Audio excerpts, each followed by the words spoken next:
Ladies and gentlemen, we are live. PSR is excited to present to you Last Call, featuring your boy, the pimp slap POD, Mike L. Pimpin' ain't easy, but it's fun like money. Got bookies on the run, now it's time to get money. Not your typical way to ball. It's last call like some convicts waiting on the next draw. You can feel the tension. Did I mention? Fools better pay attention, cause we getting paid like a pension. T's on the ones and twos, we not the ones that lose. Mike Money's killers might even make the evening news. And now, let's get to the picks. We be pumping! Buzz Force Radio. You know we be pumping! What up? What up? What up? Welcome back into Last Call. Here we go. Monday to Friday, 6 p.m. Eastern. That's 5 p.m. for anybody that's out there in the Central, of course. Just getting back from Southtown 101. What a night of travel. But we're back. We're ready. We're back in the office. We've been working all day, grinding on this card and trying to get this cash. Of course, we get back. They give us a loaded NHL slate. So I'm super jacked up about this card tonight. I can't wait to dig in. We've got college hoops. Of course, you guys know the deal here. Tuesday means we bring back our Tuesday resident, Billy Briz out there. Billy the Kid, a.k.a. the Hardwood Ninja. I just made that up, but I think that makes a lot of sense. I think you gotta earn your nicknames, and he has certainly done that. So excited to bring him back in here. And then, of course, we're going to cover this NBA card as well and try to get that cash back from last night in the NBA. They did us dirty, but some great looks. It's just one thing to talk about the looks. It's another thing to push the button. Shout out to my guy T on the ones and twos. You guys already know he keeps it tight and right, keeping us moving like a well-oiled machine that we are here. Appreciate everybody dropping in. Hit that thumbs up button if you're just getting in, ready to roll. You guys know the deal here. You're just getting out of work. You're trying to figure out what you're going to do for dinner. Maybe you're looking in the liquor cabinet saying, man, it was a tough Tuesday. Got to figure out your cocktail selection. Let's work together to help you figure out where to place that cash tonight and get that bank, baby. We got to grow this bankroll here. We got a couple of days till we kick off the big college basketball tournament again, and it has been super public. I don't know if you guys saw any of those numbers for college hoops, but my goodness, double-digit favorites. I want to say it was like 17-3 against the spread. Oh, man, I mean, they're big numbers for a reason. I always say that, and it's certainly true here in college basketball. Some nice upsets out there. Hopefully some of you guys and girls are still dealing with some brackets out there, and, that's what it's all about, having fun, trying to get that cash. But, look, we do this on the regular. We got the daily going on here with this stuff, and that's how we're going to get paid. The brackets are fun. They're cute, and all that other fun stuff that goes along with it. But we got to get to work here. We've got ourselves a nice card. 7 o'clock. Don't wait for anybody. Time zones got me a little squirrely there. It took me forever to get used to it being 5 o'clock in in San Antonio. Now we're back here on the East. I'm trying to figure out it's 6 o'clock again. So we'll get it right there. We'll figure all this stuff out together, you guys. Appreciate everybody hanging out with us tonight. We're going to have ourselves a cash game here rolling across the card. You guys know the deal here with Last Call. 3 things we ask you to do. Hit the thumbs up button. Support the cause. Help us crack this code that is 6 p.m. Let them know we're here doing it on the regular. Show your support, your appreciation. If you're making cash with us, if you're having fun with the content, throw the thumbs up out there. We're building this Pub Sports Radio community. I was so blessed to get to see the studio, all them boys in action as well. And boy, it really kind of brings it all together here. I'm working satellite here up in New York, but getting down there and seeing what those guys are doing on the reel is awesome, man. Tons of food, tons of drinks, lots of great stuff happening down there at Southtown 101. And, of course, the squad representing this weekend was a ton of fun. But, look, we got to get to work. So throw that thumbs up out there. Show us the support and appreciation. Of course, guys, grab that pen and paper. You know you're going to want to write down these plays tonight. We got games popping off all the way through almost 11 o'clock tonight. So you're going to want to take notes, jot them down here, not just from the panel, but, of course, our chat that gets sharper by the day. I had the opportunity to talk about that a little bit down there in San Antonio with so many of you guys talking about just the situations, right? We're all working together. We're all talking about how we come up, with the plays that we've gotten to. And it's no surprise that we're getting sharper here. Simply a matter of spending time together, sharing our best strategies, our best angles to attack these books, and everybody taking it away and then applying their own little nuances to these angles helps us get bigger winners more frequently as well. So that's what it's all about. And of course, you guys are out there in the chat.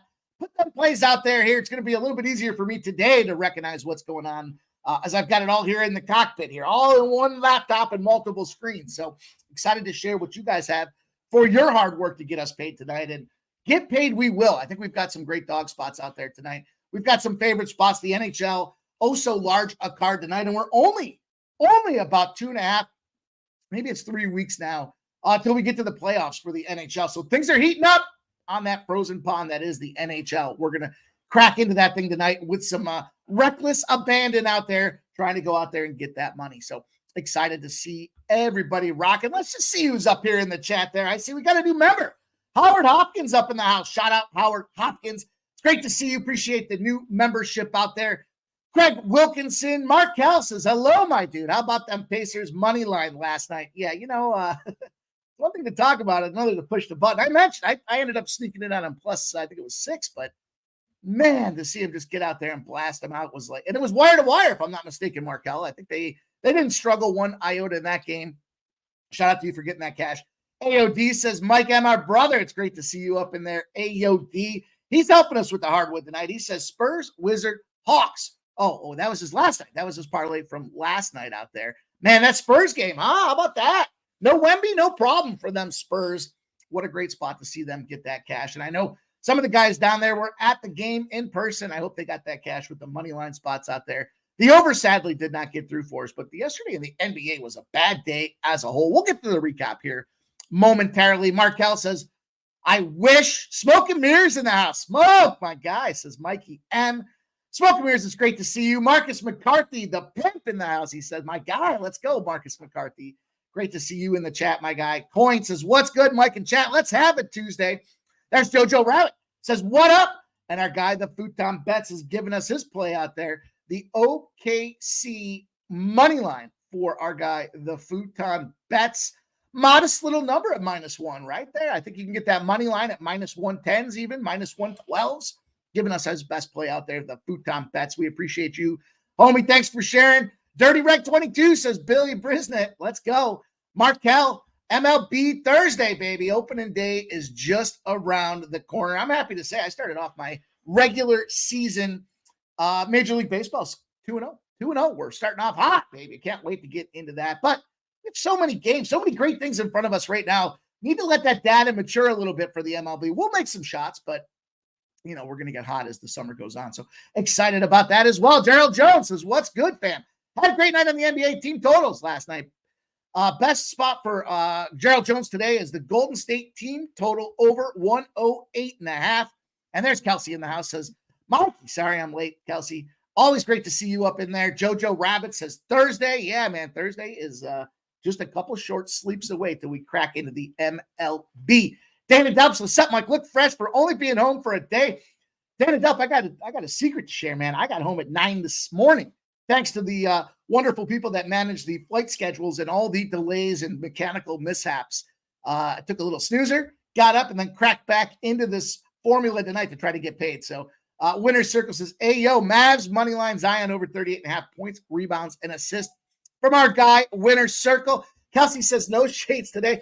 Man, them lights are bright down there in San Antonio. You definitely needed the shades. That and, a half a dozen planes and, a half a handle of vodka. Oh, you guys didn't need to see the redness that was. It wasn't bloodshot. The whites of my eyes became just full out red, like a fucking stop sign. It was just crazy. So we'll put them shades on, but we're back in the home studio today, as you guys can see with this background that we have here, this Philadelphia tribute that is behind me out there. They need a little bit more of that down there in Southtown, but listen, we'll tackle it one milestone at a time there. The end says Pelicans roll the overrated Thunder out there. Great to see the end in there. There's a new name sharing some info in the chat that I have not seen thus far. The end. Welcome in, my guy. Let's get this cash. Joe T in the house says, oh shit, let's go. Dealing with a foot of snow and rain. No best bet tonight. Yeah, I was sad to see that I came back to 25 degrees. Fortunately, not my first time traveling, and the warm-up pants and the hoodie were certainly readily accessible as I was shivering, just downright freezing in that Orlando airport on the way back. So let's roll on. Markel says, where the hell you at, Joseph? Gonzo's in the house. Oh, Kelsey says, ever been to LA? Yeah, certainly. Been to LA several odd times. Beautiful city, lots of fun. My brother spent a stint out there, so I got to visit him a little bit and enjoy it. We were just outside of Northridge. I believe it was Northridge. Yeah, it was Northridge. Because I heard about that fucking earthquake they had. About everywhere I went, they were like, yeah, we had an earthquake here. Like, that's your claim to fame, is you had an earthquake, Northridge. Shout out to you guys. But there's more to life. But that traffic, Kelsey, that traffic is something out there. Wow. Old E, Subhuman Gaucho's up in the house as we be pumping Kenwood. Let's go, my guy. Jojo Rabbit's giving us the Mavs money line, the Winnipeg Jets money line at plus 330 out there. Kelsey says Predators ? We're going to talk about that game. We're going to tackle that game. And yes, the answer is yes, Kelsey. We are going to hammer that Predators money line spot tonight. 15-0-2 in their last 17 games. Hottest team in the NHL right now. Absolutely. Oldie Jay Peasy up in the house. Man, I got to see Jay Peasy spitting that fire out there live in person at Southtown 101. It was great to meet my guy, Jay Peasy. I'm going to check that box off because that was a little milestone for me there to see my guy, Jay Peasy, in person, hang out with him and shoot the shit, as they say. So shout out to you, Jay Peasy. It's great to see you out there. Let's go. Vincent Contreras says Mavs, Kings under. Like that look a lot. Dirty Rex says not a lot. Old E. Guys are going back and forth. Love to see it saturate. I got a sneaky feeling Luka going to get ruled out. I kind of think that too. I was thinking the same thing. I was thinking the same exact thing. Dirty Rec 22 says, my nephew is a linebacker for the Houston Roughnecks. I'm ready to watch him play. Man, we got all kinds of sports right around the corner. Dana Dupp, Indiana State -3.5 and the first half -2. Both Billy and I are going to talk about that game today, so we're excited about that. Coin says, just put some Nashville under 6 in his pocket out there for our guy Coin. And looking forward to it, man. Gonzo in the house says, Pred's going to smack up my Knights tonight. Yes, they are. Yes, they are. Second leg of the back-to-back. We'll talk about unrested teams. You guys already know that's one of the angles that we've been plotting and exploiting this year in the NHL. Saturated says he got one last night, too. Don played back, says Luka might not play tonight. That seems to be the consensus going around right now. There's Mel in the chat, says Mel. Or says Mike M.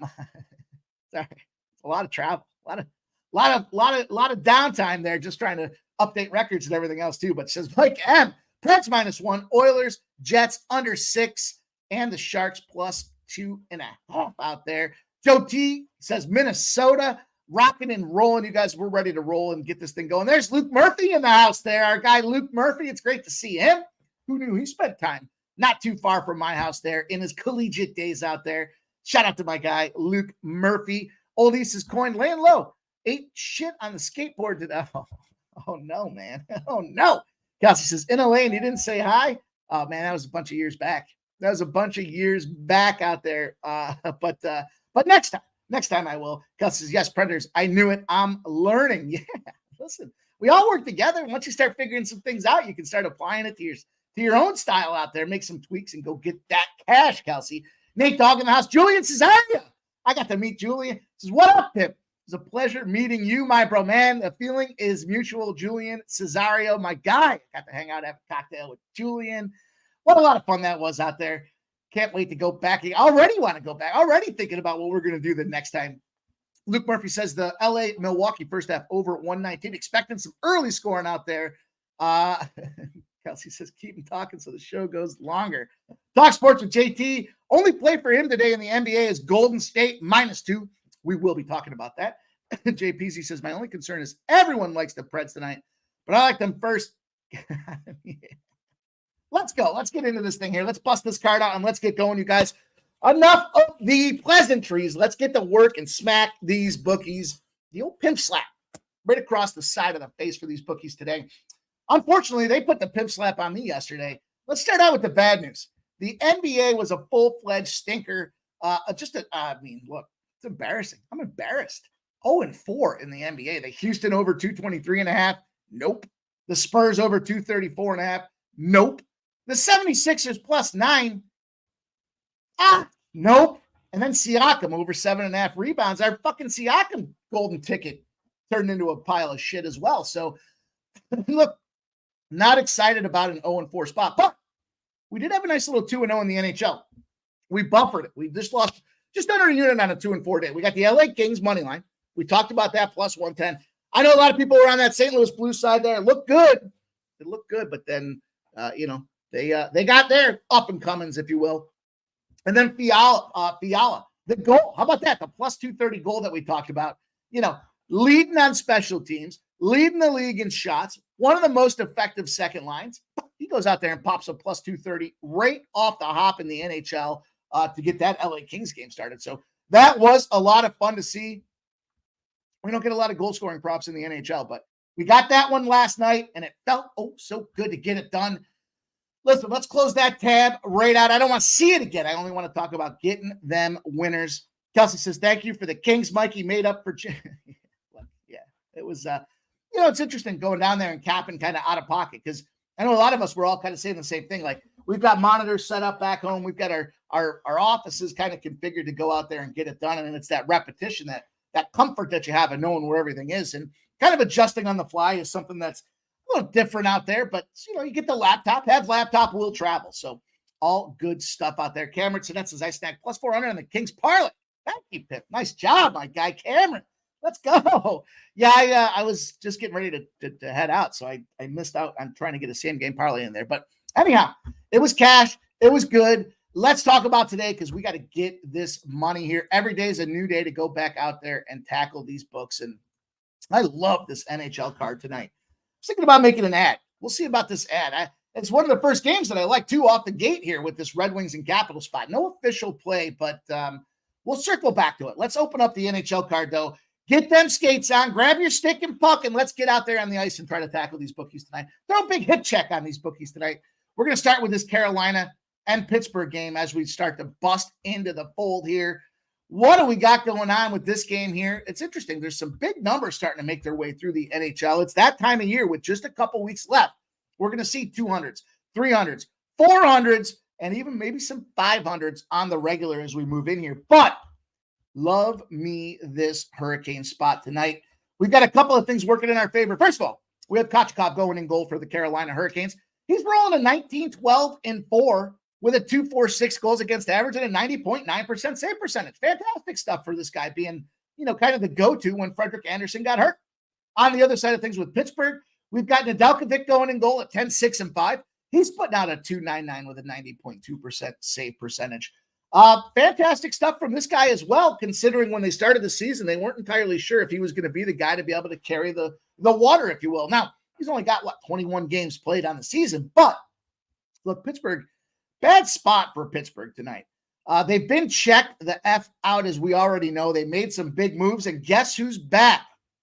Gunsel's back. You guys have talked to me before individually saying, hey, let's talk about some guys that are going to score goals. We're trying to get more of that incorporated, there's 20 guys on a roster, so it's hard to figure out exactly which those guys are going to be. However, Gunsel's back tonight, and Gunsel, the last minute trade there to the Carolina Hurricanes from the Pittsburgh Penguins, he's sitting at a plus 165 anytime goal scorer for those that are curious. Love the revenge spots. I think this is a revenge. This isn't a 3 years after the fact he's coming back to play his team revenge. This is you just traded me like 3 weeks ago. I'm still living out of my house in Pittsburgh. Now I'm playing in Carolina, and I'm renting a fucking Motel 6. This is going to be an issue, and I think he's going to be out there pissed off with a plus 165 money line. Not a bad look, but we're going to lean on the Hurricanes in this spot. Pittsburgh's lost 3 straight games. Nedeljkovic's got 4 goals on 25 shots in his last game. That's good enough for an 84% save percentage. It was against the Avs. The Avs have been scoring and firing. That was a 5-4 overtime loss for Nedeljkovic, and this Carolina team is just so hot right now. They've won 11 of their last 14 games. We talked about the Predators, 15-0-2. Don't sleep on this Carolina Hurricanes team. You guys know we got that future ticket for these guys at the All-Star break at 12-1. So let's see what they can continue to do as the roll gets moving here. But 11 of their last 14 games, they scored 56 goals over that span. They're averaging 4 goals a game. And that's going to be very problematic for a Pittsburgh team that's struggling to find the back of the net. The Carolina defense allowing 2.6 goals a game over their last 45 days as well. That's a tough formula for a Pittsburgh Penguins team that, struggling on defense. They're allowing defensively 4.1 goals a game at home over their last 45-day sample as well. So we've kind of gone from the entire season and just tried to shrink it down to this kind of post-All-Star break metric as they make that final push here, if you will, the final part of the regular season. And it is not sunshine in Pittsburgh right now. That defense is struggling. They've lost 8 of their last 10 games, this Pittsburgh Penguins team has as well. We just talked about they're not making the playoffs. What do we have going on with a home dog when they're off a road dog loss and their opponent's coming in off a win? They lose, and they lose at an average 51 wins, 93 losses here.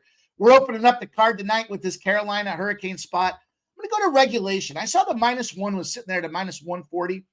I don't expect it to be too much of a trouble for this Carolina team to get the job done in regulation. I'm going to take it at -135, and that's going to be the way we open up the NHL card this evening. Onward and upward. Let's get rolling. Lots of games to pack in here, and we got to get moving for this college basketball in the NBA. We're going to go to 8 p.m. Eastern time. This next game we're going to focus on this Edmonton Oilers, this Winnipeg Jets spot here. And what an interesting game this one is. I started looking at the numbers. Kind of some teams that are kind of both struggling at the moment here. Edmonton's got Skinner going in goal at 31-14-4. We've got Hellebuck on the other side for the Winnipeg Jets. He's trying to get himself a Vezina trophy at 32-17-3. The Vezina trophy, for anybody that doesn't know when I reference that, the number 1 goaltender in the league over the course of the season. I think it comes down to Hellebuck. I think it comes down to Sergei Bobrovsky, and I guess the jury's still out on who the third guy might be in that position, but Hellebuck very much is in contention. Skinner's got a 2.65 goals against average and a 90.6% save percentage. Hellebuck, 2.39 goals against average and a 92% save percentage. Just a little bit better out there on that Winnipeg side of things. Then we look at Edmonton and Skinner, and these guys have let up 5 or more goals in their last 2 games. You guys know if you can't keep the puck out of the net, that's a recipe for an 0-2. That's exactly what Edmonton's facing right now in their last 2 games. Skinner, 1-2 in his last 3 games. He's let 3 or more goals in each of those games. The challenge right now, though, when you look on the other side of things, Hellebuck, he's 0-2 in his last 2 games. He's let in 3 or more goals in 4 of his last 7 games. He got shelled out there against the Capitals. 3 goals on 19 shots. I know the fucking Capitals only took 19 shots in that game, but he did get beat up by 3 goals out there, and that's a 3-0 loss. So what do you do when you got a situation like this? We look at these 2 teams. We know they're both potential playoff teams out there. They're Canadian, of course. They're going to want to go out there and score some goals. We know, shout out to my brother. He's talked about the 6.5. Now, this one's got 6s, but the 6.5, when 2 Canadian teams face each other in the NHL, is going over at over a 70% clip. When they're at 6, though, it's going under or pushing at a 70% clip. So got to be mindful of this number. I'm not going to attack the total. I'm going to take what I perceive to be the team that's stacked and ready to roll. That is this Edmonton Oilers team here. Both goaltenders, all right, kind of a margin, right? Kind of push the or check the box that these guys are both struggling right now. They're both better than their current performance. But when I look at scoring goals, how do you win games? You outscore your opponent. The Jets have been outscored 13-4 over their last 3 games. Guess what? That's good enough to go 0-3. The Oilers have won 11 straight games against opponents on a losing streak. They feel like they can flip the switch and get right when they're going out there playing teams that are struggling. And that's what gets me this Edmonton Oilers spot.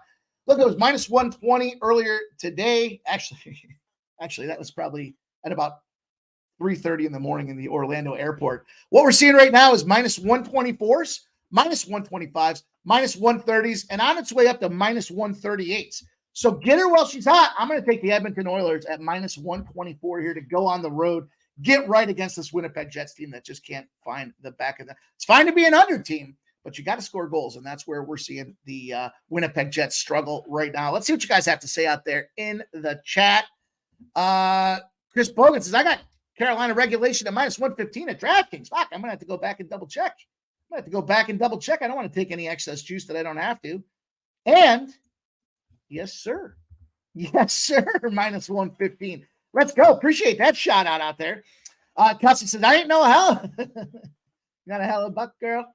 Said, ain't no Hellebuck. All right. You don't need to hear me sing that one. Brian Watson says, just got here for more winners. Brian Watson, it's great to see you. Subhuman Gaucho says, Carolina puck line, Nashville money line, or regulation. I got in at better numbers. Jets money line and the Coyotes puck line. Kelsey says, I love how you teach Mikey. I need this. Let's go. Let's get it. JPZ FML. I hate Beverly Hills. Oh, man. Some animosity from our guy JPZ about the hill, baby. J Stone 9 says, live Carolina second period -1.5. I'll keep saying it. You know what? I wrote that down, Jay Stone. I'm glad you brought that up again because I know we talked about that the other day. And it's definitely been something I've had my eye on. Nathan Cernas took the under 6 in that Edmonton-Winnipeg game. I mean, look, neither team's really producing offense, but both goaltenders are struggling. So that's going to be an interesting and a fun little spot. Kelsey says Oilers. Nathan Cerna says 3-1-3-0. I like it. The -1.5 sounds like it's in play then as well, Nathan Cerna. Mel says also be ready to bet the second period over in the Avs game live. Hell yeah, we know that. Second period. Colorado, still the best kept secret in the NHL. Let's roll. Jay Stone says, love it, Mike. The best part about betting on Edmonton as a team is they have the ability to come back if they're down and the ability to hold a lead. I totally agree there. That's a team that's got offensive firepower and can figure it out. JP says, I can get behind the Oilers. Let's go, my guy. Subhuman says, I didn't realize the pimp had a show yesterday. Assumed you were resting or traveling. Should no. Listen, man, there ain't no off days here. We ain't taking no sick days. Thursday was a day off because I was traveling, but hey, look, we still gave plenty of shows, and you gotta keep me away with a fucking stick and a flamethrower here to get me away from giving you guys my plays at 6 p.m. Eastern on Last Call. Subhuman Gotcha, my guy. You didn't miss anything in the NBA, but we did slay the NHL. So let's go. JP said, I like what Mike bets like I do. Let's go. Kelsey says, you guys are pros. Jay Stone, oddly, they've shifted from being a first period juggernaut to being a second period juggernaut. Let's go. Kelsey says, Mikey never stops. Well, let's keep rolling. Let's talk about this NHL. We're not done yet. We got plenty of hockey spots to go. We foreshadowed this Nashville game because you guys get me so excited when you guys are talking about some of the same spots I'm on. And that is the case with this Vegas Golden Knights Nashville Predators team right now. We've got Logan Thompson going in goal. Clearly, I spelled Thompson wrong. Logan Thompson is 20-12-5. Here's the thing about this Logan Thompson news. Let me say his goals first. 272 goals against average and a 90.7 save percentage. This Vegas team's getting kind of beat up right now. They've got some injuries. They're trying to rotate lineups and try to figure it out before they get to the playoffs. They're dealing with long-term injury challenges, potential open dollars in the contracts. There's a lot of shit going on for Vegas right now.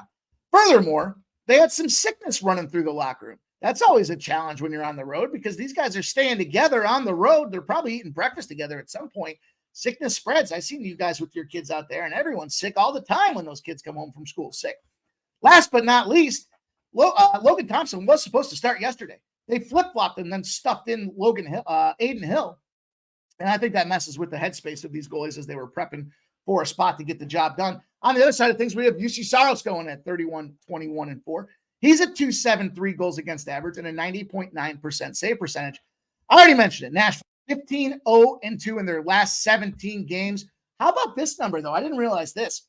Nashville has not allowed a goal in their last 2 games. Unbelievable right now with what they're doing.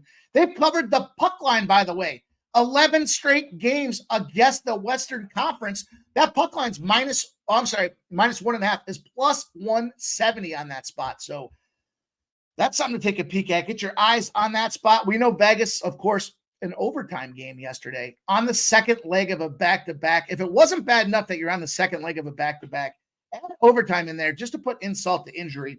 What happens when a team has the rest advantage? The team's on a second leg of a back-to-back with no rest. The team that has the rest advantage is kicking the shit out of them. It's 479 to 220 over almost a 700-game sample. If you want to drill it down, you want to say, well, what's going on in the last 8? Well, I'll tell you what's going on in the last 8. It's still cashing. 7-1, the team that has the rest advantage in the last 8. Lots of opportunity here for this Nashville Predators team. Maybe my favorite spot. No, it's not. I like this spot a ton. Not my favorite spot on the card, though, because we're going to talk about this next play. So Nashville Predators, look, a little juicy at minus 140. These are one of those spots where I want this win. I'm not trying to fuck around with the push in the -1 or the regular. I want this win. I think this is a winnable spot for Nashville. They're red hot right now. Was Thompson in net last night for Vegas? I thought I saw Aiden Hill. Doesn't much make a difference. I'll fact check that coin, but that's a great update if it was. I could have sworn I saw it the other way, but even better if that's the case, because now you got this guy rolling back to backies. It was Thompson. You're right. It was Thompson. Yeah. How about that? Got to win. He's going back again. Let's go. Let's beat this guy. Maybe you like the spot even more, knowing that he's already in there now with this worn out tread. I could swear I looked at it and I saw Aiden Hill, but great catch for our guy Coin sharing that insight for us out there. Yeah, Hill.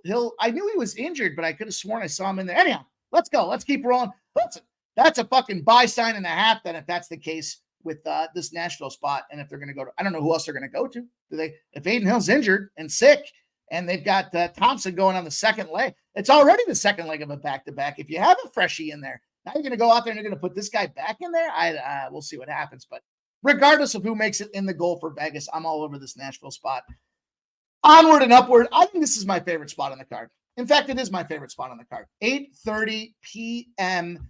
We've got the Calgary Flames, the Chicago Blackhawks out there. We've got, guess who's back? Markstrom's back again, 22-18-2. This guy dealt with that lower body injury that we talked about that they had to go with Dustin Wolf. 22-18-2 for Markstrom. It's his second game back from the injury. His first one back, though, wasn't anything to write home about. We'll talk about that in a second. For Chicago, they're going to Mrazek, 16-26-4 for this bag of shit. Then we've got a 2.69 goals against average and a 90.9% save percentage for Markstrom. Mrazek's got a 3.11 with a 90.4% save percentage. You know, he's finding a way to stop pucks, but Chicago just hasn't done him well with that offense. We know the Connor Bedard injury through the majority of the middle of the season certainly didn't help. Here's what we've got going on with this game and by the numbers. Calgary's on an 0-3 spot right now. They've lost their last 3 games. Markstrom's on his second game back, as I mentioned, from that lower body injury. That last performance wasn't great for him, though. He let up 3 goals on 25 shots. It was a 4-2 loss to the Vancouver Canucks. Mrazek, on the other hand, though, as much as his 3.11's not great, this is his third start in 4. He's won 2 in a row, including a 5-4 win over the San Jose Sharks. We're not going to pump the gas and talk about how great that spot was, though, because he still let up 4 goals against that San Jose Sharks team. Definitely problematic. Here's where I'm going with this game. Got to go to the under. What I like about this under is a couple things. Calgary's been struggling to find the back of the net right now. We do have Mrazek coming in. If he's ever going to be hot on the season, it's right now. Chicago scored just 2.6 goals a game over their last 45 days on home ice. And the Flames, on the other hand, kind of struggling on their own right now. Their offense, just 5 goals over their last 3 games, this Calgary Flames team. Then we kind of drill it down and we look for our little angle there to kind of validate this thing. What happens when Calgary's playing their 3rd game in 4 days? Calgary Flames specific trend. You guys have heard me talk about NHL-wide trends, player and positional trends, conference divisional trends, who's up next on deck trends. This one is specific to Calgary. This goes all the way back to 2015. Talk about a sample right there. The Calgary Flames, they're 1-23 to the under in that last, 9 years when they're on their 3rd game in 4 days. Under, and the under 6 is going to be the official play for us right now. It's -105. So we can get that at a low vig spot out there. Maybe they're thinking Chicago's going to score, but even if Chicago scores, is it going to be enough? You know, I would even think if you're looking for some plus money hunting tonight, that Chicago Blackhawks spot, I think it's definitely advantageous. You can pick that thing up at +145. I don't spend a lot of time talking about the cash, as you guys know, in hockey, but 57% of the bets and 99% of the cash sitting there on the Calgary Flames. And yet here we go. -192 is down to -170. So this money line has dropped for the Chicago Blackhawks from +160 to +145. I think there's a good opportunity for the Chicago Blackhawks in this game. I'm going to take the under. Wouldn't be mad at anybody that wants to jump in on that Blackhawks. Let's go for the big bang, though. We've got this last game of the card, and then we will make way for our guy, Billy Briz, to get in here. I want to make sure he's got the link as we're setting it up. Let me just hit him with a quick text and make sure he's ready to roll. We're back from San Antonio. We got some things that we got to do here to get it right, including getting our guys the links. Let's go. Let's see what we've got. Kimmy, are you ready? You up? You up, Billy Briz? Let's go. We've got the Montreal Habitats coming out there on the road against the Colorado Avalanche. Holy shit. This Colorado team has been red hot right now. Montreal's going back to Montembeault at 13-13-7. He's got a 3.12 goals against average and a 90.3% save percentage. And then on the other side of things, though, here's a guy that everybody was thinking, this guy's coming up from the minors. Let's sell on this guy, but he's been producing with a 2.38 goals against average and a 92.6% save percentage. Lots of great things happening out there with this Colorado team. Say no more. I think they've got, a 7-game win streak rolling right now. And, ordinarily, you want to jump in front of it? No. but I'm not paying $4.50 for anything. You guys have already heard me say a -1.5 at minus money. I'd rather take the bag over the head, the lead pipe to the back of the head while the bag's on it, and then kick me in the nuts before I did that. But I think we have a tremendous opportunity for a live dog in this Montreal Canadiens spot. You heard me say it right. What happened this last game? The Habs were struggling. This is their 5th game in a row on the road. They did just pick up a 5-1 win against the Seattle Kraken. Now, that was Primo in goal. They gave the rest to Montembeault. He needed it. He's 0-3-3 in his last 6 games. But 3 of that 0-3-3 are overtime losses. He's let up 3 or more goals in 5 of those 6 games. But he's been keeping the puck out of the net with a 90.1% save percentage. Pretty scary if that thing was sitting there at 85 or 84 or 79%. They're just not scoring. Now you look at this last game, though, where they did find a way to get 5 against Seattle on the road. I think it's an interesting little spot tonight. On the other side of things, Colorado, they're starting to get themselves into playoff mode. This is what you would expect out of Western Conference contenders out there. They're going through the goalie rotation. They're starting to change it up every 3 games type of spot there. And Annanen's got 4 straight wins. He's only let up 7 goals in his last 5 games. It's 4. You know how you win those games. You keep the puck out of the net. 4-0-1 in that 5-game stretch for a 95.4% save percentage. And you're sitting there looking at the screen and you're thinking, is that a typo? No, it is not. In fact, I'm sprinkling this money line as well. What gives me the confidence behind it? Who knew? Who knew? When Philadelphia is on deck next, you're 18-2 in those spots. You're covering the spread. You're winning the games by over 1.5 goals a game as well. I referenced that 3 games in the overtime spot because we're seeing that, they're playing hard enough to battle for those overtime losses when their key guy in Montembeault goes in net. We know the coaching changes. We know there's a lot of things in flux for Montreal right now, but what a great feather in the cap moment to go on that road, finish off this road trip, beating up on a Colorado team that, has the Rangers and Nashville on deck as well. You don't hear me talk a ton about the look-ahead spots, but do you care about the Montreal Canadiens when you got the Rangers and Nashville coming into your barn next? The answer is no. We're going to go with this 1.5 on the Calgary spot. On the Montreal Canadiens spot here, knowing that we've got that 18-2 in our back pocket. I think it's a tremendous opportunity, and the juice is coming down now. It was plus 155. We've got plus 142 over there at FanDuel, and that's good enough for me, the plus 1.5 and plus 142. Look, I'm already full disclosure. I'm sprinkling this money line as well. I see 340s now. It was 360s earlier. It went from 320 to 360. It's starting to come back, though. There's 340s predominantly across the board, 325s and 320s now as well. So we're starting to see that number come down. Don't be afraid to go out there and get that sprinkle. JP says, I need the Avs to win. Well, how about an overtime win, JPZ? We'll give you an overtime win. We'll roll it out there. Mel says, Annanen just signed an extension. Jay Stone, Brian Watson, I like Florida, but I do not play it singly with a full unit, so I'm not super about it there. Let's go. Let's roll on. Let's talk about this. You know what? I am adding one last game for you guys here. I'll keep it short because we have our guy backstage ready to roll. I'm going to add this Washington Capitals team. It's minus 115 right now. The Washington Capitals, 7 p.m. spot there. It was my first cut. I'm going back and I'm adding these guys to the roster. I saw some great numbers about the impact for this game. If the Capitals lose this game, they lose about a 20% chance of making the playoffs, and it becomes almost not possible. The same is said for the Detroit Red Wings right now as well. The thing about this is you've got 2 teams kind of surging in the opposite direction. The Red Wings just came off a loss and now rest as well. 1-0 loss on the road to the Nashville Predators. The Capitals have been spanking teams, though. They just took down that Winnipeg team 3-0. They beat Carolina 7-6. That was a huge win. We were on the over talking about that down in San Antonio. They did lose to Toronto 7-3, but they beat Calgary. They beat Vancouver as well. I think it's a great opportunity for us to take this Capitals team at a minus 115 spot. It's got to be a regulation win for these guys to really increase or improve their opportunity to make the playoffs. We see Leon going in goal for the Detroit Red Wings. He's not been playing his best hockey. On the other side of things, we have Lindgren going for the Washington Capitals, and he's their ace in the hole. I think it's a great opportunity here. I'm going to add those guys. I was close to adding that Chicago Blackhawks spot as well for anybody that's curious. That will be, obviously, at this point now, the first cut to make the floor here, the cutting room floor as we roll across it. And let's go get it done. Let's keep going. Steve G says the answer is yes. The Avs are battling for first seed in the West. Every game matters.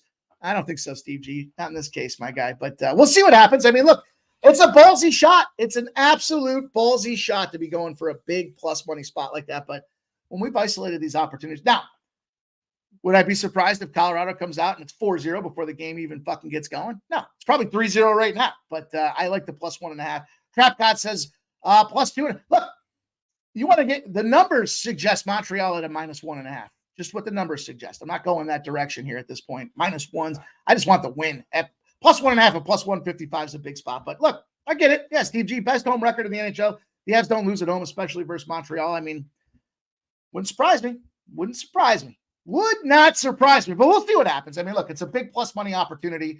We've got some great spots across this card to get it done. But we got to move on. We got just a tight window to get after these 7 o'clock games, and our guy is ready to roll. I see him back there popping off. I know he had the big family party, so we missed him down there at Pubapalooza, but I'm excited to bring him back here for Tuesdays. He's our resident guru out there. I told you, the hardwood ninja when it comes to the hoops out there. Bring him on. You guys know him and love him. It's our guy, Billy Briz, baby. What up? What up? I gave you a nickname. I said, Cheers. You're the hardwood ninja, my guy. Cheers. I'm dehydrated. I don't think I drank any water while I was down there in San Antonio. We got a CBI game, though, tipping off at 7 o'clock that I ended up making a late move on here. Which of the games there? Is it Georgia, Ohio State? No. Arkansas High Point. Arkansas High Point. I ended up getting on Arkansas plus 2.5. That line's coming down a little bit. I don't mind the over. There's the new rule that they're trying to implement in college basketball that they're testing out in the CBI and the NIT tournament, where they're trying to extend the lane and it's more blocking fouls than charging fouls. I like Arkansas State, though. I like it. You know what? They gave us shit visibility into the cash again, but we've got a 2.5. We got 67% of the bets, no percentage of money. For those guys and girls that are joining us new here to the program, we look at bets and money, not to say where's the money. It's how the books are reacting. I hear the same fucking argument from everybody, Billy. And look, it's not about where the cash is coming. It's how the books are reacting. With everybody, 67% of the bets on High Point, they're not moving that number. In fact, it's softening. It went from a minus 140 on the money line to a minus 132. Bigger bets coming in on High Point. Yet the line is softening, encouraging you to want to go out there and play High Point. I think it's a great spot for Arkansas State there. I have a little sprinkle on them as well in my back pocket there. I think, does High Point win the game? Maybe. I mean, they're on their home court as that advantage kind of works out. But I'm with you. Yeah, the rule change. Daytona Beach. Oh, is it? Yeah, this whole entire tournament's down in Daytona. Well, fuck off, Billy. Let's go. I do have a 7 o'clock as well. I want to talk about this Georgia-Ohio State game. We've got Georgia, Ohio State opened up at 8.5. It's sitting at 8.5. 51% of the bets, 67% of the cash on Ohio State. Line's not moving. It did move to 9s earlier today, but it is starting to come back. The total opens at 150.5. It's dropped a half a point to 150. We have 56% of the bets and 86% of the cash on the under. Starting to see a little movement in that under, Billy. I don't know if you had a chance to look into this game at all or not, but I was going to try to target this total and attack this thing here. I know you look at the recent performance between these two teams. Ohio State puts up 81 on Virginia Tech. They put up 88 on Cornell, the Big Red. And what's happening is they've been shooting 3 points like crazy. They became a three-pointer galore team out there since the coaching change, as well as playing some defense. They held Virginia Tech to 73. I don't know what happened in that Cornell game at 83, but Illinois was a 77-74 loss there. They put up 90 against Iowa. I mean, they're finding a way to put up some offense. On the other side of things with this game, though, Georgia, they are starting to play a little defense. They're 72-66 against Wake Forest as a 7-point dog. I like the Bulldogs in that spot there, and I was getting in on it. But the spot that attracted me in this game here was defense. Because we're getting closer to the final rung of the tournament, I thought you got a spot where Georgia lost a shitload of games at the end of the season. They fixed things as they kind of moved on to the NIT, but it's their defense and the way they play it. 55th defensive efficiency across the nation, that I wanted to kind of target in this game. I think the general perception here is we saw a lot of points. These games are going to go over. But because of the way Ohio State shoots that three, even their two, I mean, they're a pretty effective 2-point offense, but their 2-point defense is 30th nationally out there as well. I think it's going to be tough to see Georgia go out there and run that score up. And Georgia's got to play that defense that, that they've been known for this end of the season to be able to keep in contention for this game. You can't let Ohio State go out there and put up an 83 or an 88 on them boys out there. And I think we're going to see pace be the dictator in this game here. I went to the under, Billy Briz. I'm jumping in on this thing. I think, we see a 75-70 type of game, which is going to get us comfortably under this 150.5 out there. And I actually went to the player prop market on this one here. I gave this one out a little bit earlier. Ohio State, Bruce Thornton over 20.5 points and assists here at -122. He's gone over his points and assist line in 7 out of his last 9 games to close out the regular season and then the Big Ten tournament. He was injured for the first round of the NIT tournament, that game against Cornell, and then he came back in the second round over the weekend. He had 19 points and assists in his first game back in 33 minutes. And I think this is kind of a market kind of like underreaction here. He gets a great matchup here against UGA. They're 122nd in pace and 263rd in opponent assists per possession. Ohio State has a really high implied team total tonight. They have an 80-point implied team total when they only average 72 during conference play. So I actually think we're going to get some points here from the Ohio State side, and I think it's going to come from Bruce Thornton and company here. Shouts to the chat, though. Kelsey saying, hi, Billy. I know you're going to ignore me. I did not ignore you. Nunya is in the chat. We also got some OG hitters like my guy, Old E. He was the one peeping those women NCAA tournament looks. It's been a degeneracy. That was the whole entire Monday slate. It was the women's tournament. What was the number you got for Bruce Thornton? 20.5 points and assists at -122. Slow. My pace typed much faster before I spent all weekend drinking cocktails. And you can make the case for more defense to be played, but there's also the caveat, though, that this is the last film that some of these guys that are going to be seen either going into the transfer portal for next season or going and trying to prove their NBA draft stock. So I think the precedence on the starters is going to be examined a little bit more. I like it. I do think Ohio State goes out there and beats up on these boys. Since the coaching change, something flipped for Ohio State, and they've been out there. They're efficient as all get out. They're scoring points. They're doing the job. I just wonder if I think Georgia's defense will slow them down a little bit, but I like the way you're choosing to attack that player prop spot there with Bruce Thornton. So let's roll on. We got another 7:00 game to hit up here. We've got Cincinnati. I'm sorry, this isn't 7:00. Cincinnati, Indiana State right now, though. Big game here. Line opens at 3.5. It's moved to 5.5s out there. 81% of the bets and 89% of the cash sitting there on Indiana State. It's moved now 2 points. The total's dropping. 155.5s dropped down to 154.5s. We only see the bets. We see 56% of the bets. No visibility in cash, but safe to say that the numbers are coming in on this under, and it's pushing the line accordingly, Billy. Game of the day for you or not here, but I'd love to hear your thoughts on how we're going to attack this game. I actually have the over in this game. I actually like the over in this game. I noted a little bit here about how they've changed the rules of the NI for next season and they're implementing it in the NIT tournament. And that really helps out an Indiana State team that plays a 4-motion offense. So basically 5 guys around the perimeter, no real post player. And then on the other side, if you look at Cincinnati, the thing that kind of scares me off, even though the market's kind of moving towards the Indiana State side, I think that's more due to people being more familiar with the Indiana State side. And this game is going to be played in their gymnasium, their home gymnasium. But I actually think Cincinnati offers a little bit of athleticism and advantage here. They rank pretty high in the height department. They rank 37th in the country in average height compared to Indiana State, who's 273rd. 4 out of the 5 starters in Cincinnati's lineup are going to be 6'5" or taller, and their shortest player in their lineup is 6'2", and that's their point guard. I think that's going to give Indiana State a couple of frits. It's kind of when you have longer arms, they're more in the passing lanes and stuff like that, and it can cause disruption here. Robbie Avia's rebound prop seems really low, called the White Kareem Abdul-Jabbar or Mr. Jokic in college.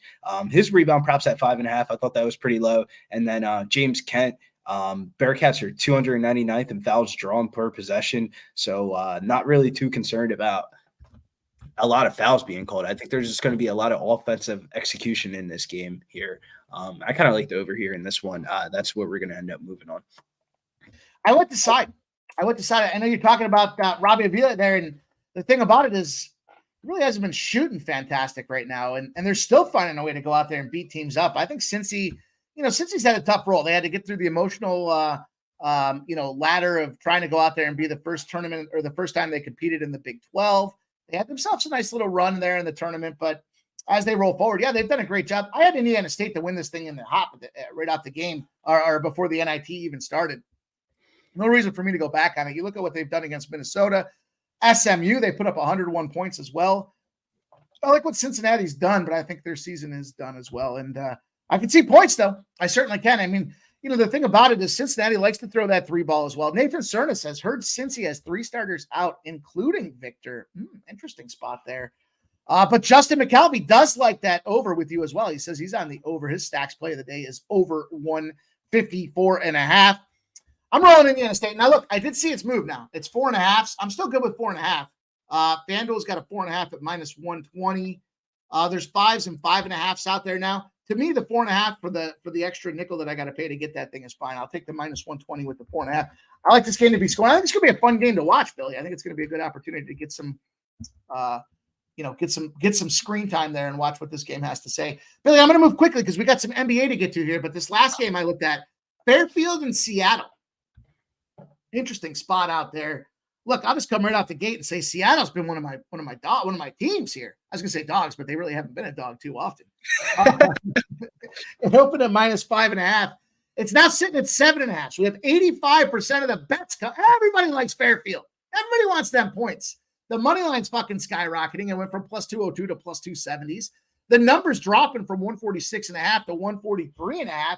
I mean, everything's swirling around telling me this is going to be a Seattle gets the job done spot. I get the Fairfield Stags, but, you got to look at who they've played. Now, in this tournament, that's a different story. But, look, their last game there against Chicago State, am I going to go out there and anoint them champions or say they've been playing fantastic? It was Chicago State. A year ago, Chicago State wasn't winning. Yeah, I'm right there with you. Chicago State's trash. Little Rock has been a team that we've been fading all year. And right before that, they took a loss to St. Peter's, a team that's right here in New Jersey that I'm not too really fond of. So earlier today, this number was sitting at 5.5. I got the 6s, but now we see 6.5s at minus 115 and then 7s. I don't care. I'm still going to take it. I think that these guys have the opportunity at this point to get the job done. They're going to make the move and move forward here. You know what? It's just a short, sweet spot for me here. To the point, though, like I said, I kept the 2 teams that I kind of profiled for these tournaments before they started were Seattle and Indiana State in their respective tournaments that they're playing. I get they're not in the same ones here, but for me, this is the opportunity to take advantage, and I'm going to jump in on it. Again, I still endorse it at 6.5. It'll be an official play at 6.5, but we got to make way to the NBA, Billy, because we got some games popping off here momentarily. And I'd love to hear that you're at least in the same sentiment as me when it comes to what's going on with that Seattle spot. But they've been good to me this season. Not going to get away. Nunya says Seattle first half full game money line spots out there. Not mad at that. Would that be a double chance type of spot? Kelly V in the house. She says, careful. Seattle is starting slow. Let's go. Let's see what happens. Well, start slow if they need to, but it sounds to me like maybe that first half money line, and then they roll. She ain't lying though, because Seattle first half is usually a spot that I've been getting on, and it has not been a spot I've been getting on. I feel like the public is kind of overreacting towards the strength of schedule that Seattle's played in the 2 tournament games. I mean, Delaware State's pretty trash, and Evansville is just going to get outmatched by a team like Seattle. Granted, this is going to be the hardest game of the tournament, but I think Seattle's a little bit battle tested. I feel like over the weekend, didn't it show you public dogs don't win? Man, can you believe that? I was just saying the double-digit favorites in college basketball. Are you fucking kidding me? 17-3, I think, was the number for the double-digit favorites, rather, in college basketball. Chalk. You know, it's a shame too, because I had talked about it before the tournament started. I said I think there's going to be a shitload of the teams that are the real chalky early, and then it moves on. But there were some big upsets early that kind of overshadowed that dog factor, or the favorite factor. But now they're just starting to cook. Going to be some great games in the college basketball tournament this weekend, but we've got some games in the NBA tonight. We've got a double dipper here that pops off at 7:30, starting with the LA Lakers and the Milwaukee Bucks. We got 4.5s that have skyrocketed 9.5s right now, 60% of the bets and 77% of the cash on the Milwaukee Bucks. It's moved itself 5 full points, clearly telling you that there's going to be a LeBron James or AD issue out there. 234.5 has dropped now. We have reverse line movement on the total. 85% of the bets and 96% of the cash. Yet the lines drop 2.5 points to the under in this spot. As I take a quick cruise down to the injury report there, we do see, in fact, LeBron James is out. Christian Wood is out. Jaren Vanderbilt is out. Gabe Vincent is out. Everybody's out except for AD. Surprisingly enough, Street Clothes Davis will make a start tonight. On the other side of things, Patrick Beverley out for the Bucks, but everybody else looks to be a go, Billy. What's going on with this game here? Is there money to be made? Not particularly. This line kind of got ballooned out when LeBron got ruled out last night. This line was at 5, and then it climbed up to 9.5. If you want to throw the Bucks in a couple parlays, I'm not going to blame you. I'm not really messing around with the total in this one. The Lakers have had a very, very favorable schedule since the All-Star break. Only 2 out of their last 11 games have been on the road. They haven't been the best on the road. They're 13-19 ATS, which is the 5th worst record in the NBA on the road. And now without LeBron in the lineup, I mean, it seems like the Bucks have been turning the corner. We knew that they were turning the corner eventually with Doc Rivers on their helm. 5-2 straight up and ATS over their last 7 games. And a revenge spot here from a couple weeks ago where Milwaukee lost on the Lakers' home floor here. If you're looking at a player prop here, I would probably, if you want to risk the blowout here, I wouldn't blame you. D'Angelo Russell over 7.5 assists. We talked about this before in the past. One of the live streams about LeBron being out of the lineup and how D'Angelo Russell's the main facilitator. This season, his assist prop without LeBron, 11, 10, 8, 8, 10, 14, 17, 9, 9. So he's gone over in every game that LeBron's been out assist-wise. And if you want to juice it up a little bit, you can get the rebounds and assists. He's been averaging 13 rebounds and assists per 34 minutes without LeBron, and he's been over 8 out of his 9 last games, rebounds and assists, over 11.5. The only miss was at the hook of 11. He had 15 rebounds and assists without LeBron versus Milwaukee in a game where they also exploded for 44 points. So I wouldn't mind a D'Angelo Russell rebounds and assist prop here in line.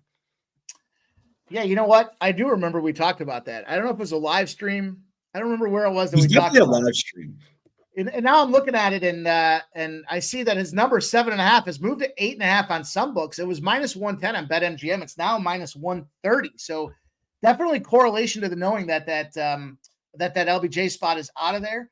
I'm not mad at that one bit at all. I think that's a great player prop. Look there.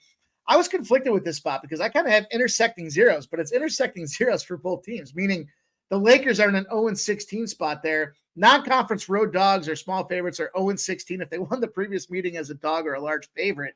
The Lakers did, so they're in an 0-16 spot, getting roasted on the spread by almost 14 points. The Bucks, though, they're 0-7 when they're a 7-point or bigger favorite against the West. So, to me, it was like, I don't know where the hell to attack this game, but I think that player prop's a sharp little angle there to try to attack if you're trying to do a parlay or you're trying to get some action in on this game. I think I may have to take that little spot there into advisement and keep rolling, but I do got some parlays though. I'm not gonna lie, like a couple of little DGEM parlays, like what do we call them? The just win parlays. Like, yeah. I did throw the Bucks in there in a couple. Well, I'm not mad at that whatsoever. It's getting to the point of tens where I'd almost, the star players go out and the line overreacts and everybody starts jumping in on the other side and we see these teams losing outright. I mean, yesterday is a prime example. Key players out and this team still end up winning outright anyway. So but look at the Lakers' upcoming schedule. They play at Memphis, at Indiana, at Brooklyn, at Toronto, at Washington, and that's their end of the month / first week of the month. if they lose this game, they probably still go like 5-1 over the next 6. Those are like the worst teams in the East. I feel like LeBron's like, let me sit this game the fuck out and get geared up for the end of the season. And they have an opportunity to punt a game or two because they are up 3 games on the Golden State Warriors in the last seed of the play-in tournament in the West. Great insight there. Yeah, there's a lot of other spots I want to have my cash besides this game, but shout out to anybody that wants to go in there and get after it there. Kelly V says that game, Russell had 44 points. Yeah. Let's go out there. Kelly V says Reeves over 3s. Question mark there for the Reeves over 3s. You think Reeves can go out there and get it done today? I didn't bet any player props in this game because my general thought and consensus is I think the Bucks blow them the fuck out.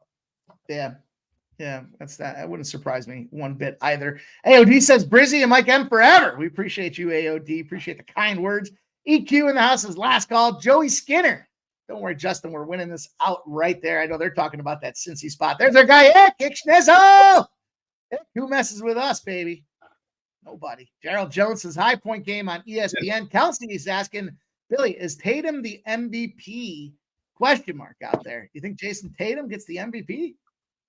I actually think SGA is kind of blowing it right now, but SGA, I mean, he's on the cover of the fucking Skims magazines. He's one of the main skim models for Kim Kardashian down there in Los Angeles. I think that they might reward him for being number 1 in the West this year. Definitely MVP-like season.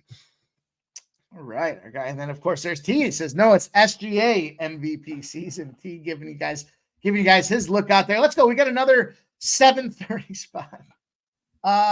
Golden State Warriors and the Miami Heat. Line opened up at -1.5. Recent significant movement now. We're seeing some big numbers out there. 61% of the bets, 72% of the cash on the Golden State Warriors side. This line shot 3.5 points up to a 5 now. The numbers dropping, though. 219.5s down to 218s and 217s.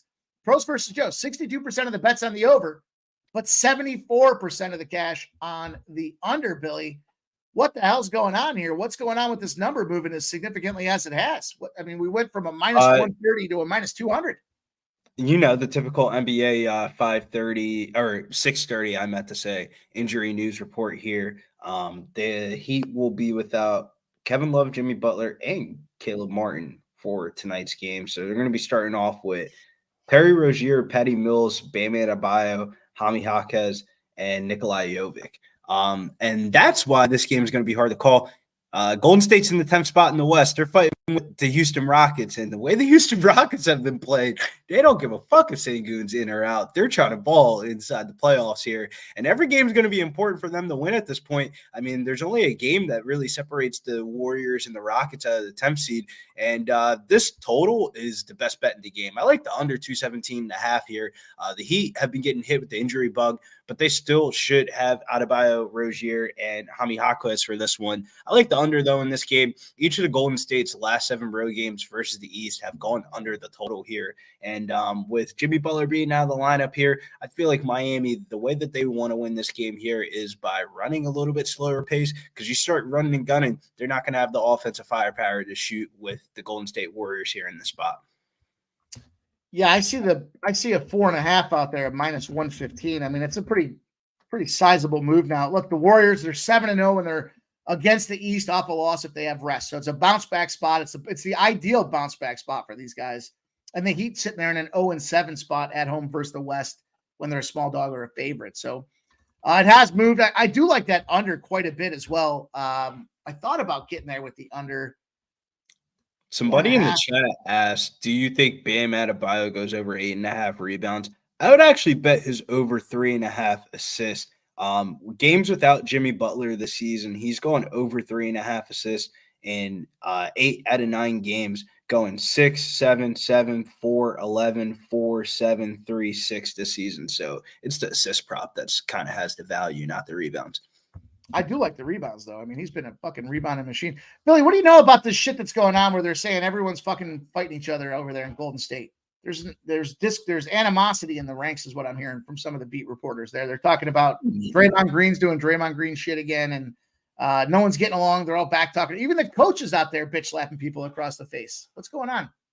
I haven't heard too much about that, actually. You know, Golden State tries to keep their stuff on their wums unless there's practice surveillance videos of Jordan Poole getting punched the fuck out by Draymond. But I actually think that this is the time of year that they got to turn it on. I would be looking to bet on Golden State, not against Golden State in the future here. Do you rather see the Houston Rockets or the Golden State Warriors in the playing tournament? Golden State's here. The Rockets are about here. And Good is out. They're trying to get the Warriors inside the playoffs is what I feel like. Well, that'll be a fun one to keep our eyes on. I'm going to have to move. That's 4.5. I like that under as well, but let's roll on. We've got the OKC and the Pelicans spot there. I saw somebody in the chat asking us, Londo was asking about the Pelicanos there. And we've got this total opens at -1, 69% of the bets, 90% of the cash on the OKC Thunder. No movement with all that money coming in on OKC Thunder. The total opens at 227. This thing has moved like crazy. In fact, it's reverse movement here, down to 222. So we have a 5-point drop on the total. 47% of the bets and 93% of the cash on the over. Yet under it has gone. And this is kind of a perplexing spot. OKC on the money line. 73% of the bets, 55% of the cash. We try to look at that when we have like 1 or 2 point spots to see if we have any more indication on what's going on there. OKC went from -115 to -114 on the money line here, Billy. I'll tell you what, I treaded lightly in the NBA tonight, specifically because of how poorly I did yesterday. But, we do have OKC 4-1 in their last 5, just coming off that loss to the Milwaukee Bucks, 118-93. The Pelicans, 4-1 in their last 5 as well, but they have gone through back-to-back wins. This is, however, their first game back home after a 4-game road trip. I've said it time and again, hardest place to play on a big road trip is that first game back. Do you think there's any validity to that tonight? Do you think there's an opportunity for the Pelicans? Are they live dogs, even though they're a 1-pointer, or does OKC come out here and smash? Well, respectively, fuck the spreads. We're going straight to the player prop market. Take advantage of the player prop market here because the Pelicans' next 2 games are against the Milwaukee Bucks and the Boston Celtics. So these lines are going to get juiced up because Ingram's out, but there's still value on it tonight specifically. Everybody and their mom's betting Zion Williamson, but I'm going towards the other side here. New Orleans Pelicans, CJ McCollum, baby, over 28.5 points, rebounds, and assists, -130, best bet of the day. He's gone over his PRA line in 6 out of 6 games without Ingram in the lineup, averaging 38.5 points, rebounds, and assists during that span. Dating back to last year, he's gone over 14 out of his last 18 games, points, rebounds, and assist-wise, in the same situation, averaging 32.1 points, rebounds, and assists without Ingram on the court. The Thunder have been struggling guarding the 3-point line over the last 15 games. OKC ranks not dead last, 10th worst in the NBA guarding the 3-point line. And McCollum's been more aggressive without Ingram. He has 17 or more field goal attempts in all 6 games this season without Ingram in the lineup. And Coverly, remember last time they went up against the Thunder? We bet the little 3-point prop in McCollum was shooting that bitch up, cashing in the first quarter here. So I'm going back to the well here. CJ McCollum, best player prop of the day, points, rebounds, and assists. While everybody bets Zion, give me CJ here in the spot. Love it. Love it. Juggler 23 says Golden State 22-51 straight up and against the spread on the road in the one-day rest scenario over the last 2 seasons. Yikes. I don't like to hear that. Yikes is fucking Kelly V, though, says OKC's won 4 of 5 in New Orleans. And Nunya says Val and Holmgren battle gonna be. You're gonna put Joe Val in there. Don't be surprised you get that NBA Fantasy Lab update. Larry Nance starts the second half over Jonas Valanciunas.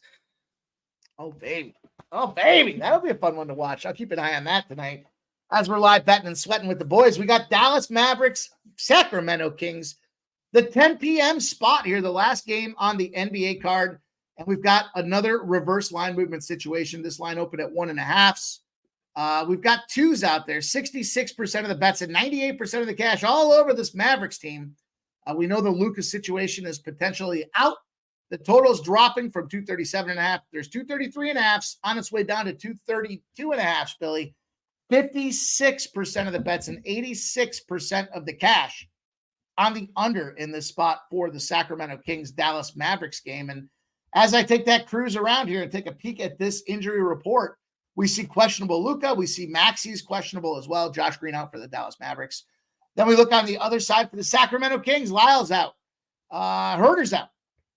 Let's see what's going on. What say you? You're not gonna give some respect to my guy, Sasha Venkov? I couldn't fucking say it.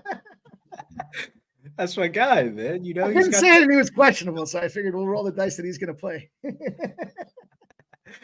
Nah, but all jokes aside, Mike, this is what we call the in the betting community the NBA bookie fake out, where the bookies put up a bad line on a game, and then they try to put an injury news report up to kind of even out the money spread, because this is the motherfucking spot, man. I'm telling you, the Mavs have figured it out with Luka and Kyrie, but now we have Luka as questionable, and the Mavericks are 3-6 straight up without Luka. So it's like, if you're a full unit NBA bettor, I would go a half a unit now, then add another half a unit once Luka's ruled in. If you're a half unit NBA bettor, I would go quarter unit now, and then add another quarter unit once Luka is ruled in.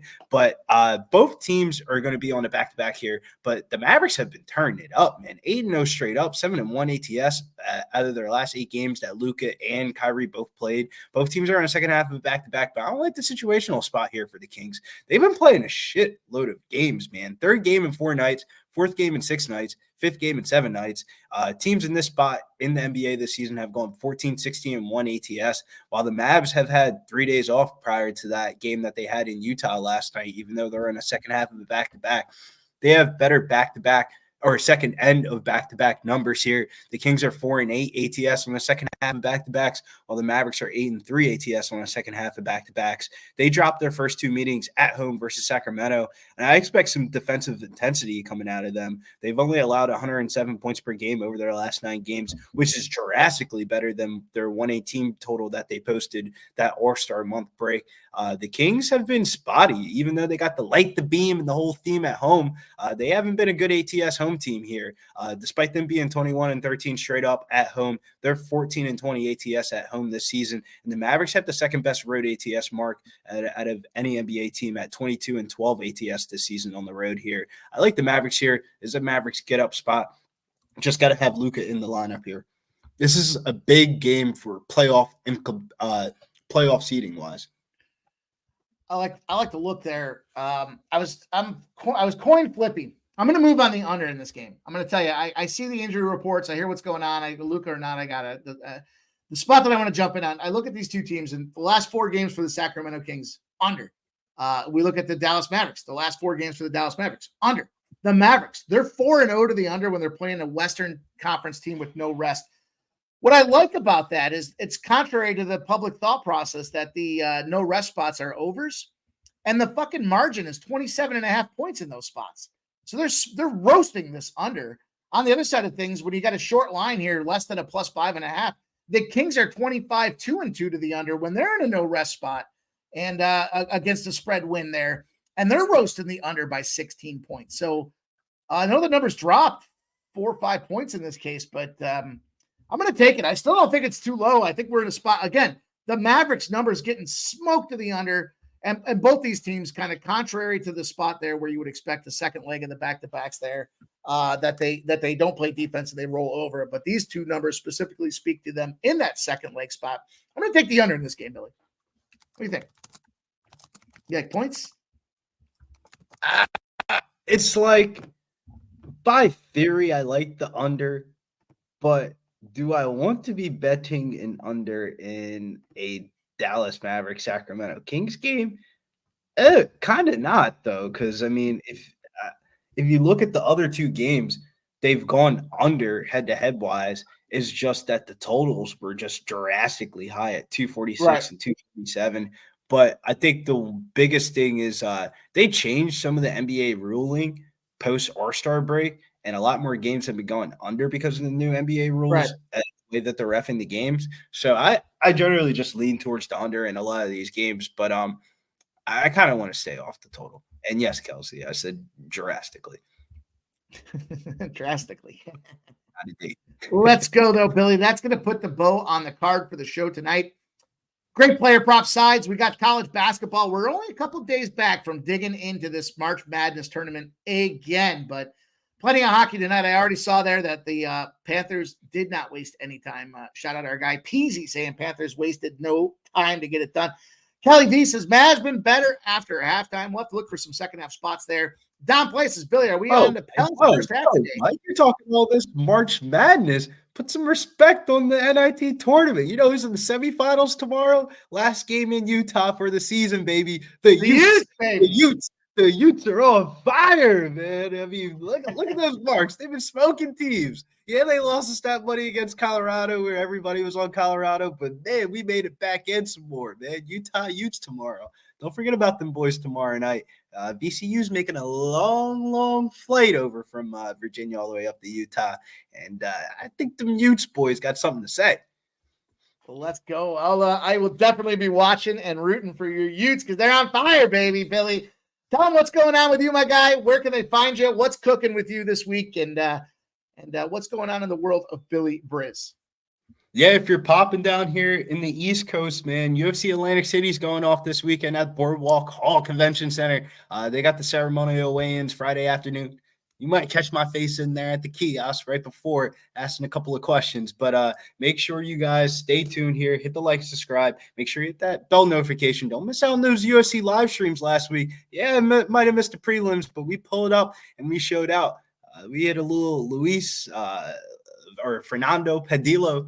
He did his interview on Pup Sports Radio, and I'll give him credit to Mills. Mills sold me. He did an interview, and he asked him, "Are you going to fucking wrestle?" And he said, "Yeah, I'm going to fucking wrestle. I'm going to submit this guy." And we cashed inside a distance plus 145, round one submission prop, 12-1 odds, and on the money line there at minus 148. So make sure you stay tapped in here, Pup Sports Radio. You never know who's going to be inside the locker room because we've been making money on Mills' interview, shockingly, this year. That was pretty cool stuff. You know, we had a little early live betcast there for the prelims down in Southtown. It was fun. It was fun to get out there and see you guys on screen and get together and hang out and watch everyone cheering for violence together. It's always a fun time for me, a fun way to spend my Saturday. So lots of great stuff, Billy. I appreciate you coming in today, rocking and rolling, being ready to go, giving us college basketball looks, talking about the NBA card as well. And, you know, Billy Briz will be back next Tuesday. Let's get after it, you guys. Good luck with your bets tonight. Nanya, Juggler 23, AOD, Kelly V up in the house there. Kelsey getting it done with us today. We've got it going on. EQ says, last call, Juggler 23 in the chat. My guy Smoke, of course, T holding it down on the ones and twos. Don't play back there. Let's go, you guys. JPZ up in this house as well. Guys, can't wait to do it again tomorrow. In the meantime, get those bets in. We got cash to make tonight. And you know the deal. Stay popping, baby. Get that money. Good luck.